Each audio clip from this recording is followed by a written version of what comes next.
Слово для выступления представляется представителем адвокатуры Райнкул Белин Долбей Ильич. Пожалуйста.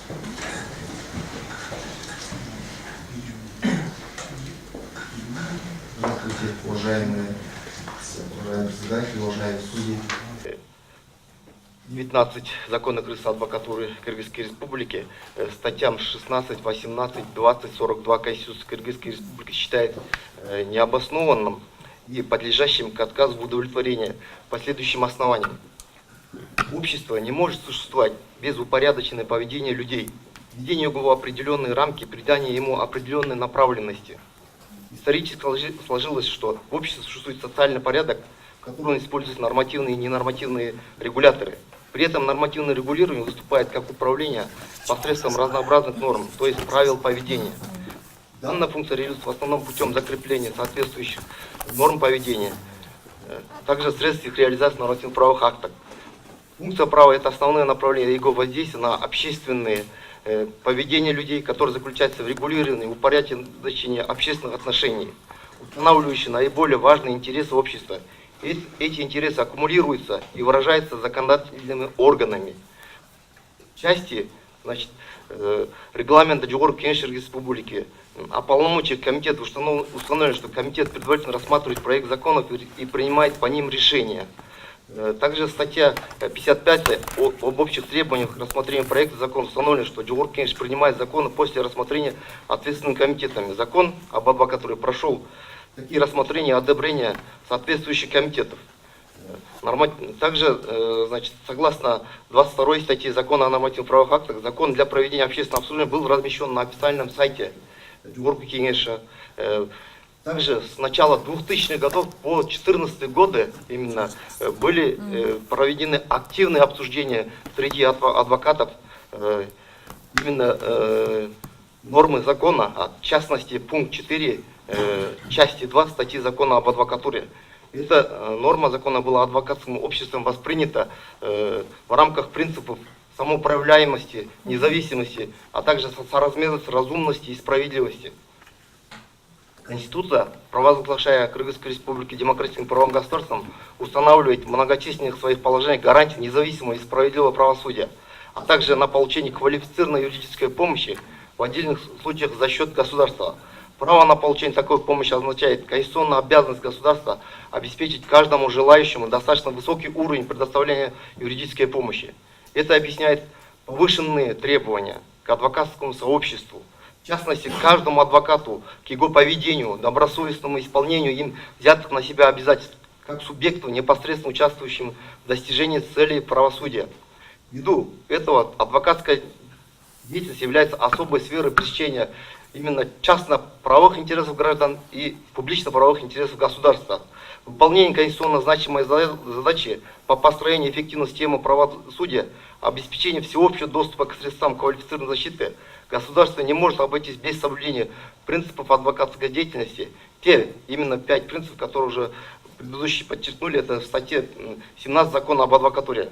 А также необходимо ввести контроль и оценку, чтобы гарантировать качество предоставляемой юридической помощи. Выполнение указанных публично-правовых функций является важнейшим отличием института адвокатуры от других государственных и общественных объединений, вследствие чего принцип осуществления адвокатской деятельности методами и средствами, не запрещенным законодательством, и соблюдение Кодекса профессиональной этики адвокатов через призму статей 16, 18, 20, 42 Конституции Кыргызской Республики имеет ограничения, закрепленные законодательно в оспариваемой норме закона об адвокатуре.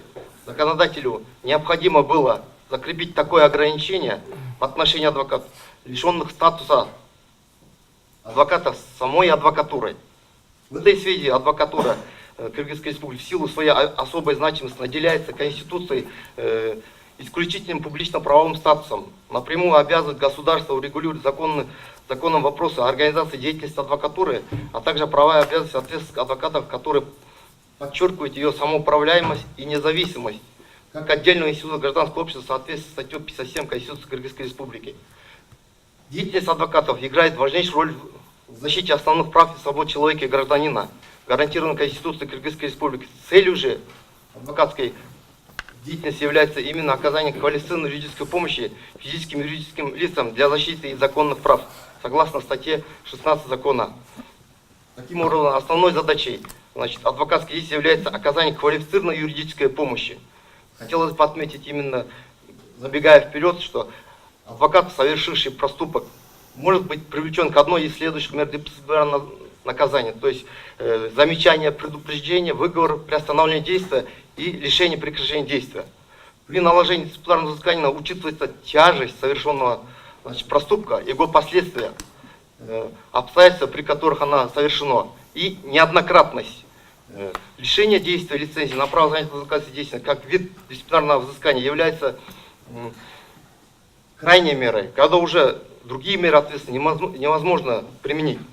Вот Конституция, хотелось бы обратить внимание именно к решению Конституционной палаты Верховного суда, которое в своем решении от 11 марта по делу о проверке конституционности некоторых нормативных положений закона об адвокатуре выразила свою позицию относительно повышенных требований к уровню квалификации адвоката, его поведению и добросовестному исполнению им взятых на себя обязательств, как субъекту, непосредственно участвующему в достижении целей правосудия.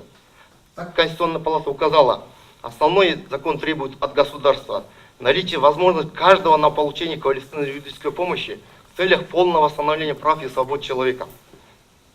Конституция именно вопросы установления надлежащих юридических процедур, определения содержательных стандартов для установления уровня квалифицированности юридической помощи, а также определение критериев в условиях допуска лиц в сферу адвокатской профессии и многие другие вопросы не могут быть оставлены без особого внимания со стороны государства.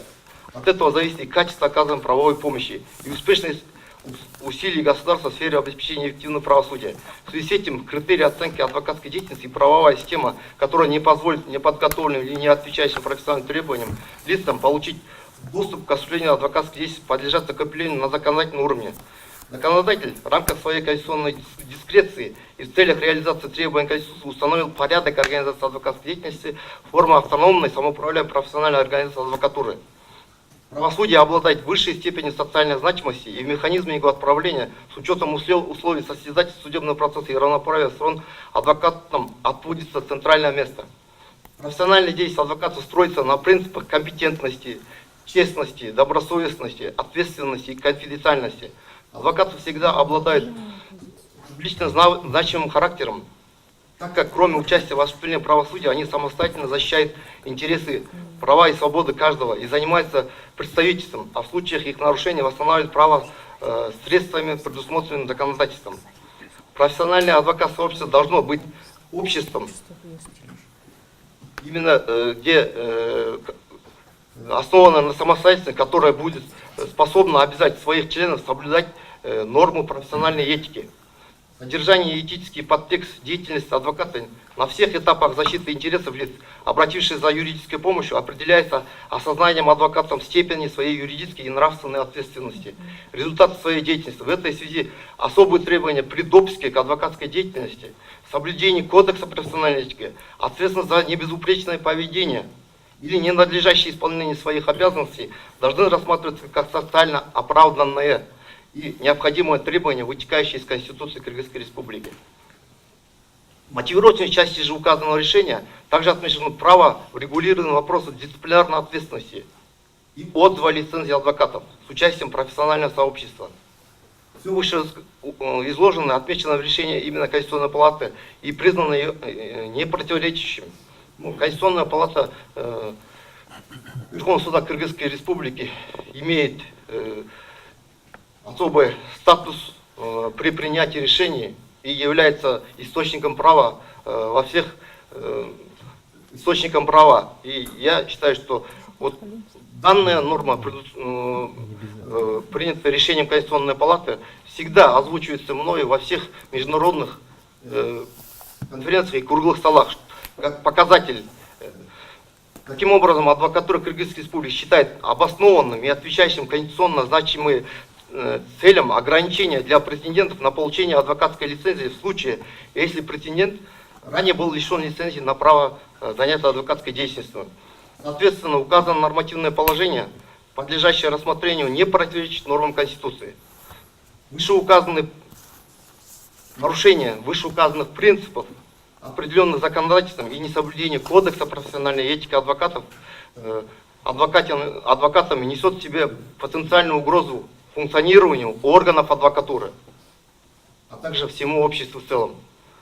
Как известно, органы адвокатуры, комиссия по этике, Совет адвокатов работает сейчас в безвозмездной основе, и очень большая нагрузка на наших коллег по рассмотрению жалоб, поступивших от тех же администрации президента, Генеральной прокуратуры, Министерства юстиции и так далее. То есть очень большой кипа. Каждый день почти очень огромный поток жалоб, и все просят лишения лицензии. Все в основном-то и просят лишения лицензии. При рассмотрении данного вопроса считаем немаловажным еще рассмотреть опыт нормы законодательства других стран, касающиеся лишения статуса адвоката. Так, к примеру, Республики Казахстан, где закон принят 5 июля 2008 году, еще года нету, закон называется «Закон об адвокатской деятельности и юридической помощи». Там четко прописано, и закон гласит, что адвокатом не может быть лицо, лишенное лицензии на занятие адвокатской деятельностью. Это наши ближайшие соседние страны. Также законодательство Беларусь, согласно об адвокатуре, адвокатской деятельности от 30.12.2011 года, в статье 8 предусматривает именно исключение из коллегии адвокатов, там коллегия называется, у них конституционной адвокации не допускается. Также именно законодательство Республики Таджикистан, соответственно, со статьей 12 закона Республики Таджикистан об адвокатуре и адвокатской деятельности определено, что не вправе претендовать на приобретение статуса адвоката, осуществление адвокатской деятельности лицо, уволенное, исключенное из адвокатуры за нарушение профессиональной присяги и в том числе норм профессиональной этики. Также в качестве информации обращаем внимание на позицию Европейского суда по правам человека по данному вопросу. Так, Европейский суд по правам человека исходит из того, что адвокатура присущ особый статус, поскольку он выполняет публичную функцию служения общественного интереса путем оказания свободной и независимой юридической помощи, занимает тем самым центральное место в системе отправления правосудия в качестве посредника между общественностью и судами. То есть постановление Большой Палаты против Франции. Также особая роль адвокатов в отправлении правосудия оправдывает предъявление к ним повышенных требований, направленных на поддержание доверия к профессии. Постановление тоже Большой Палаты против Нидерландов. Европейский суд также отметил постановление против Испании следующее. Суд не ставит под сомнение право самой адвокатской ассоциации определять конкретные нарушения принципов и правил профессионального поведения адвокатов, оценивать тяжесть поступка и налагать дисциплинарные санкции. Европейский суд отмечает, что государство несет ответственность за действия и нарушения и решения адвокатских палат, поскольку эти образования учреждены в соответствии с законом и наделены публичной функцией контроля за соблюдением адвокатами правил профессиональной этики адвокатов. Таким образом, практика Европейского суда по правам человека показывает, что адвокат имеет особый статус, и на него налагаются высокие обязательства по защите прав человека. А соблюдение адвокатом норм профессиональной этики является первостепенным. В целом, хотелось бы вкратце на этом остановиться, потому что хочу предоставить также нашему члену Совета адвокатов Эдуарду Анатольевичу Ли слово дальнейшее. А так, по другим вопросам, касаемого в отношении самого, сколько лишены адвокатов эти за 4 года, я могу высказать, что за 4 года было лишено всего 4 гражданина, которые составляют 0,115% от общего числа адвокатуры. А если на каждый год разделить 0,103% лишено. 0,3%. Это, думается, пропорциональность. Принцип соразмерности, пропорциональности, он должен быть, я думаю, считаю, наверное, разумным, и он должен быть легитимным как бы, и вытекать из Конституции от необходимого требования для обеспечения жизненно важных общественных интересов именно сферы осуществления правосудия. Уважаемые судьи Конституционной палаты, хотелось очень тщательно данный вопрос рассмотреть, потому что данными вопросами работает только адвокатура и не более никто. Больше никто. Я не зря подчеркнул еще выше, что заявления поступают от всех органов, включая аппарат президента, Генеральная прокуратура, граждан, к ним они направляют только к нам в адвокатуру. Объем работ очень большой. Почему не зря сказал, органов несет, значит, угрозу, значит, функционирования органов адвокатуры, это именно комиссия по этике. Настолько каждый член комиссии по этике загружен делами в отношении жалоб адвокатов, каждому по 15 дел именно рассматривают. Поэтому хотелось бы в данном случае именно рассмотреть в принципе именно соразмерности. Здесь ни в коем образом значит, лишение адвокатской деятельности по тем признакам, которые именно комиссия нас отстаивает во всех судебных инстанциях. И более того, каждому гражданину дается право на судебную защиту своих прав. То есть не только комиссия, после комиссии рассматривает обязательно совет адвокатов, после этого, как сказал представитель Министерства юстиции, и после этого дается право обжалования на решение даже комиссии по этике отдельно, вот как раз таки обращающая сторона жаловался на все инстанции с первой до Верховного суда, именно постановление Верховного суда, все решения судов первой, второй инстанции оставлены по решению комиссии по этике в силе, а также был обжалован отдельно, значит, приказ Министерства юстиции, Межрайонный суд, который тоже с первой инстанции до Верховного суда были оставлены в силе. То есть и те нормы, подчеркнутые в статье 16, 18, 20, 42 Конституции, ни в коем мере не задевают. Именно эти нормы ни в коем мере не задевают, значит, пункт 4 части 2 статьи 19 Закона об адвокатской деятельности. Спасибо. Дальше продолжит Я закончу. Эдуард Анатольевич, да? Пожалуйста, тогда слово Эдуарду Анатольевичу, второму представителю адвокатуры. Спасибо, уважаемый суд. Добрый день. Уважаемый суд, уважаемые участники процесса, хотелось бы отметить несколько моментов, которые определены уже и озвучены в решении Конституционной палаты.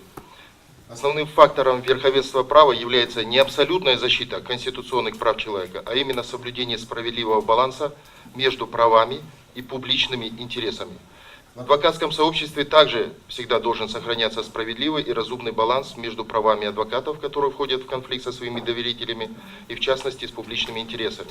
Считаем, что законодателем соблюден баланс конституционно защищаемых ценностей, публичных и частных интересов, а также соблюдены принципы справедливости, равенства и соразмерности, которые выступают в качестве конституционных критериев оценки законодательного регулирования прав и свобод, необходимые и строго обусловленные конституционно одобряемым целям меры.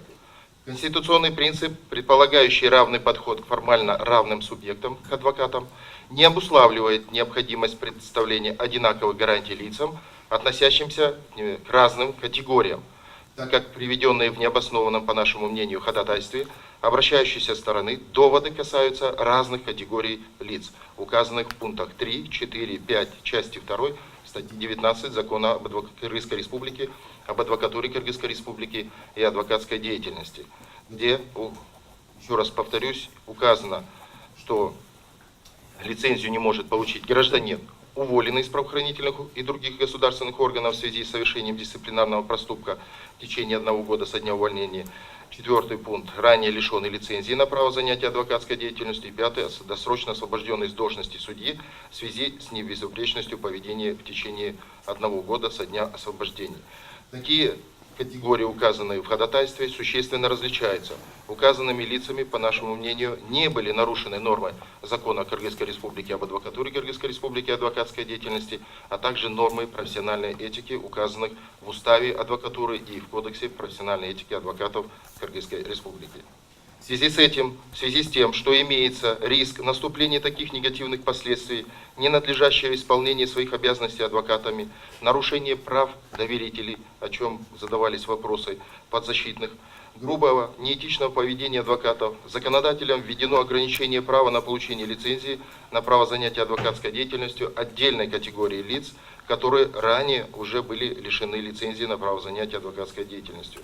И такое ограничение направлено, считаем, на обеспечение защиты прав и свобод человека, предусмотренной Конституцией, на очищение рядов адвокатов от лиц, порочащих статус адвоката Кыргызской Республики, также на обеспечение, на повышение престижа профессии и на повышение доверия к институту адвокатуры в целом.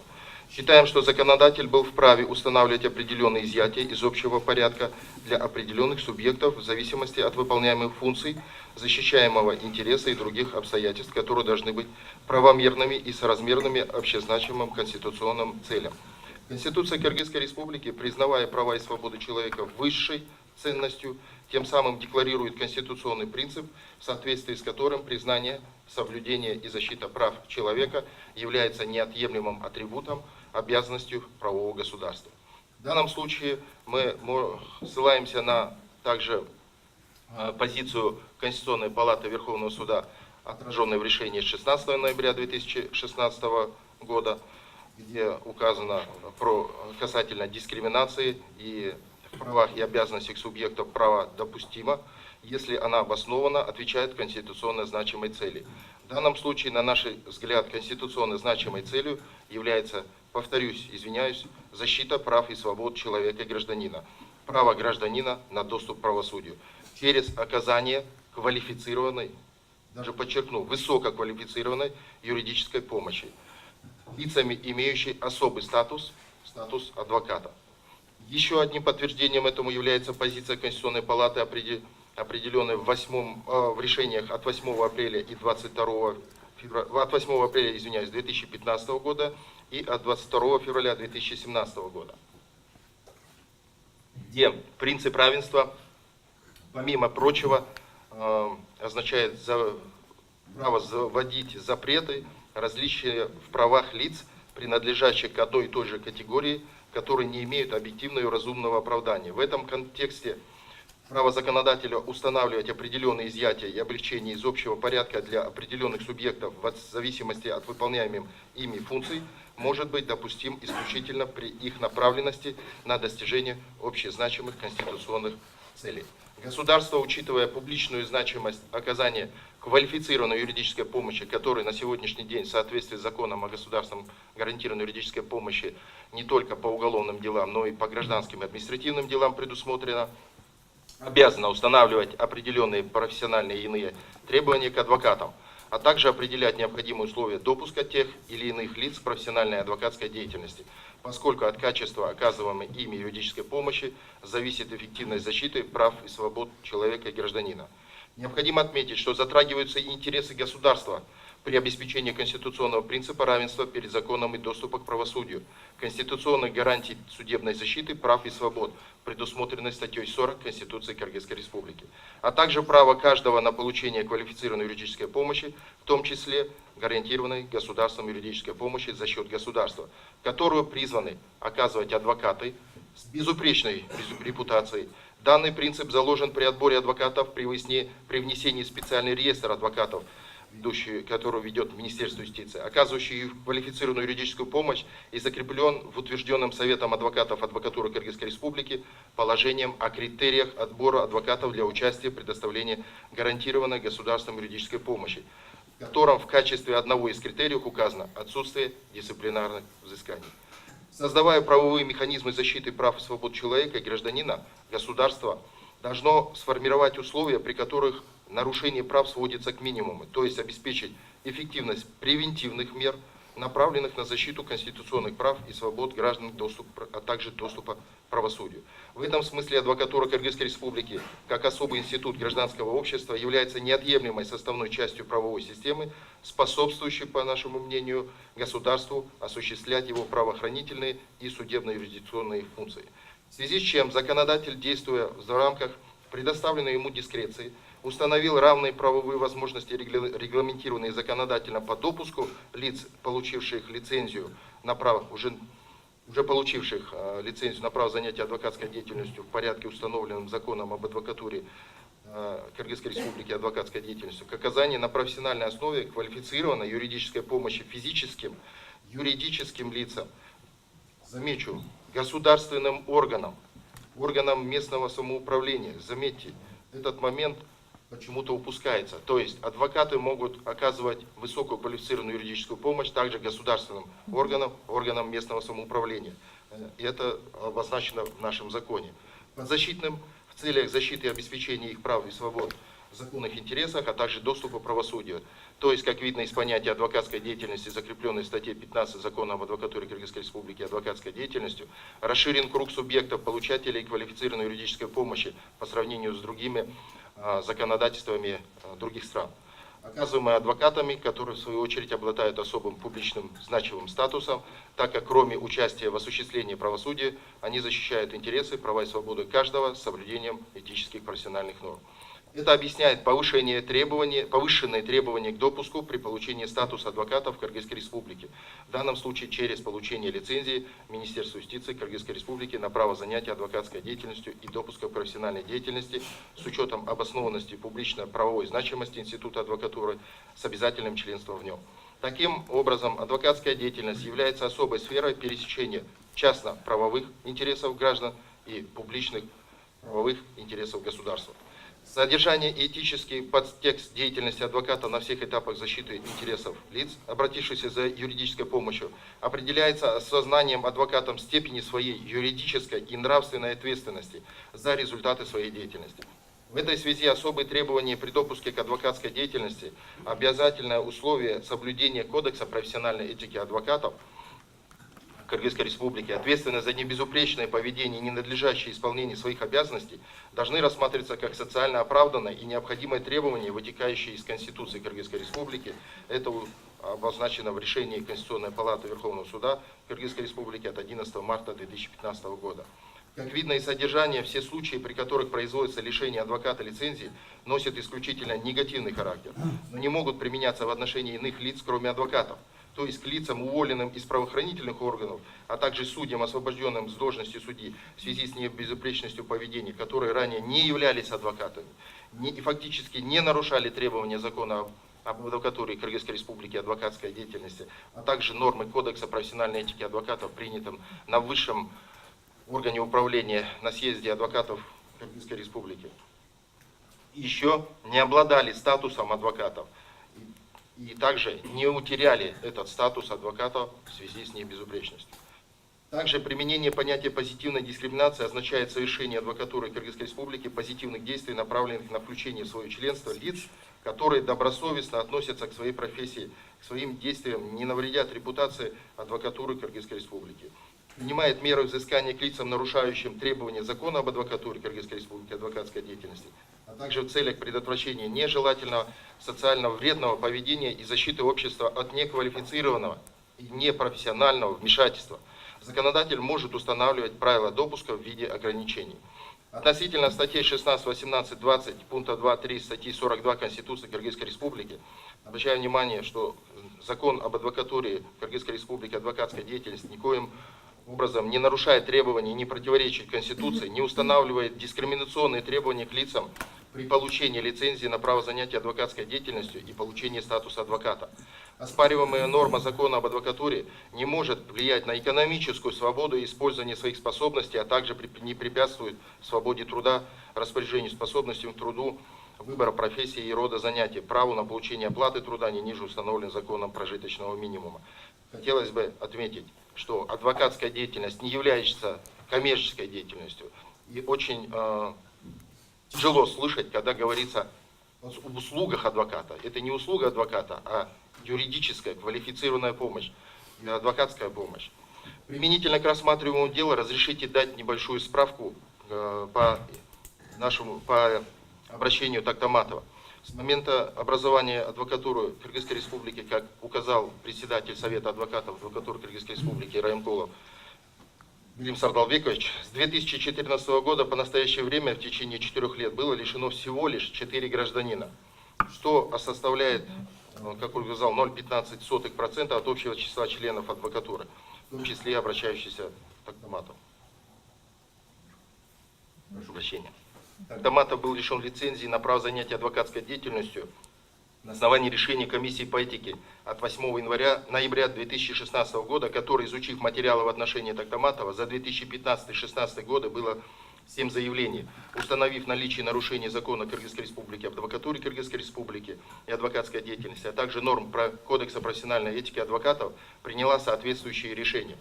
Ранее до применения самой крайней меры взыскания адвокат Тактаматов был подвергнут неоднократным дисциплинарным взысканиям и учетом неоднократности нарушения, а также грубого нарушения при последнем дисциплинарном проступке решением комиссии по этике адвокатуры Кыргызской Республики от 8 ноября 2016 года было избрана крайняя мера дисциплинарного взыскания в виде лишения лицензии.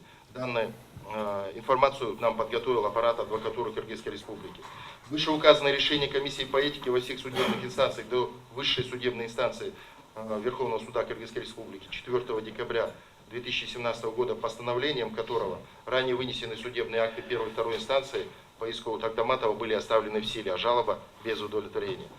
Значит, тем самым Верховный суд Кыргызской Республики согласился, что отсутствует нарушение прав и законных интересов, а также вынесенные решения комиссии по этике и решения Совета адвокатов Кыргызской Республики, адвокатуры Кыргызской Республики являются правомерными. Также хотелось бы отметить, что Совет адвокатов лишь может согласиться, либо не согласиться. Он не привлекает к дисциплинарной ответственности. Но это еще для адвокатов возможность дана для того, чтобы оспорить решение комиссии по этике. Комиссия по этике в составе 9 человек избирается на высшем органе управления на съезде адвокатов Кыргызской Республики. И она независима и не подчиняется Совету адвокатов адвокатуры Кыргызской Республики. При обжаловании Тактаматовым приказа Министерства юстиции от 2 февраля 2016 года, после которого он перестает быть адвокатом, который постановлением Верховного суда от 6 декабря 2018 года ранее вынесены судебные акты первой и второй инстанции по иску были оставлены в силе, а жалоба Тактаматова без удовлетворения также имеет место быть. То есть все судебные инстанции проверили обоснованную законность решения комиссии по этике, Совета адвокатов адвокатуры Кыргызской Республики, а также приказ Министерства юстиции Кыргызской Республики. Тем же самым, в соответствии с профильным законодательством, Верховный суд указал на то, что именно право дано Министерству юстиции, а не через судебные органы в соответствии с законом о ЛРС. Вопросы установления надлежащих юридических процедур, указанных в оспариваемой норме закона и ограничивающих доступ лиц, ранее лишенных получения лицензии вновь, являются соразмерной цели обеспечения защиты прав и свобод, предусмотренной статьей 20 Конституции Кыргызской Республики. Особые требования при допуске и ограничении адвокатской деятельности, соблюдение Кодекса профессиональной этики адвокатов, ответственность за небезупречное поведение и ненадлежащее исполнение своих обязанностей должны рассматриваться как социально оправданное, легитимное, сбалансированное, разумное и вытекающее из Конституции необходимое требование для обеспечения жизненно важных общественных интересов в сфере осуществления правосудия. Что касается приведенных примеров представителям аппарата президента российского законодательства, он не отметил главное, что лицензия на право занятия не предусмотрена в Российской Федерации, а присваивание статуса адвоката, который присваивается только после присяги самим институтом адвокатуры, палатой адвокатов, соответствующего субъекта Российской Федерации. Также адвоката могут не принять, после лишения статуса будет решать адвокатура, сможет ли он дальше осуществлять деятельность или нет. Вот в этом плане дискреция должна быть направлена, мне кажется, у законодателя в эту область. Поэтому Мне не совсем понятна позиция Генеральной прокуратуры, потому что столько... Вы, представлений- пожалуйста, оценку позициям других органов не давайте, вы выскажите свою позицию. Хорошо. Значит, на основании вышеперечисленных доводов считаем ходатайство Тактаматова о признании неконституционным и противоречащим статьям 16, 18, 20 и пунктам 2-3 статьи 42 Конституции Кыргызской Республики, пункта 4 части 2 статьи 19 Закона Кыргызской Республики об адвокатуре Кыргызской Республики и адвокатской деятельности является необоснованным, подлежит отказу в удовлетворении. У вас все, да?